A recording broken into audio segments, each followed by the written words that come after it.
Morning, healthy people. Happy Friday, December 28th, 2018. Today's journal prompt question is: think back to a time where you had to rely on your faith and what was the outcome? I have so here's the thing. For my bed, I have like 5 white comforters because I like them. And at one point, each of my kids had one and they don't like them anymore now that they're teenagers. And so I just have them. I even have extra ones in my prayer closet, but it is cold. So I had to I feel like I have 7 blankets on my bed and I threw this one on top. So that way, as I move, I can wrap it around me like a cape.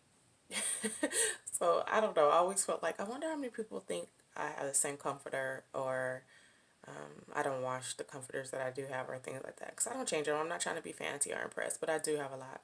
My kids, they don't want them anymore for whatever reason. My son actually has the best comforter that I love. It's thick, it's heavy. It almost feels like a weighted blanket. I've never felt a weighted blanket, but it's that heavy. It's amazing. Yeah, but anyways. So here we go.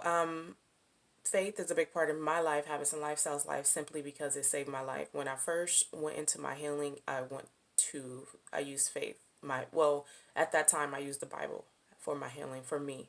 And then I studied it, and I studied things and promises that promise that I was loved, right? And then I began to believe that over time, and then I began to change my habits, and blah, blah, blah, blah, blah. Habits and lifestyles is born, and that's why I have the coping skills that I have now. Sometimes when I am emotional or things are when I'm stressed or struggling, I do think about my old coping skills and doing things the old way. But for the most part, I'm able to overcome that with the new habits that I've created and the healthier ones that I've created.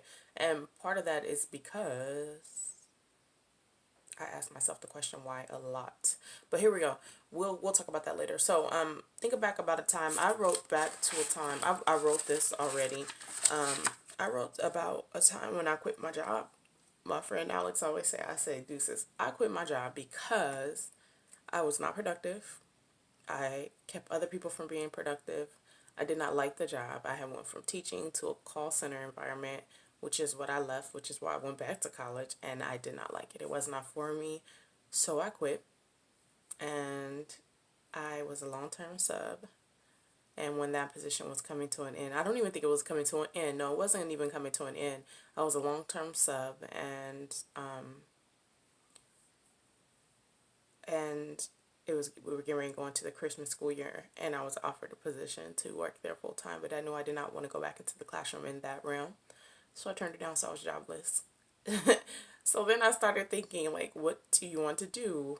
What have you observed? What people have you observed that you think you might want to work at their place? And I called up a company and I was like, are you guys hiring? No, I didn't even do that. I was like, hey, I noticed that you guys are located in a diverse community, but you don't have any people of color working for you. There's a lack of diversity, blah, blah, blah. And the person was like, you're right. And it's just like, there aren't anyone that qualifies for the position. Whoever qualifies for the position or something like that, they're not of color, they don't apply. And I was like, well, I know I qualify. You know what I mean? I was like, let me shoot you my resume. And that's how I got hired working for the University of Arizona, because I'm crazy like that. I do that. I will sell myself because I believe in myself. But anyway, so here we go. So that was one of the times that I remember, but that was 2 years ago. I know there's small times and things in between. I just can't recall off the top of my head. Actually, in 2019, MLK Day 2019, that would be 3 years ago. All right. Wishing you guys healthier, happier habits. I'll talk to you guys soon.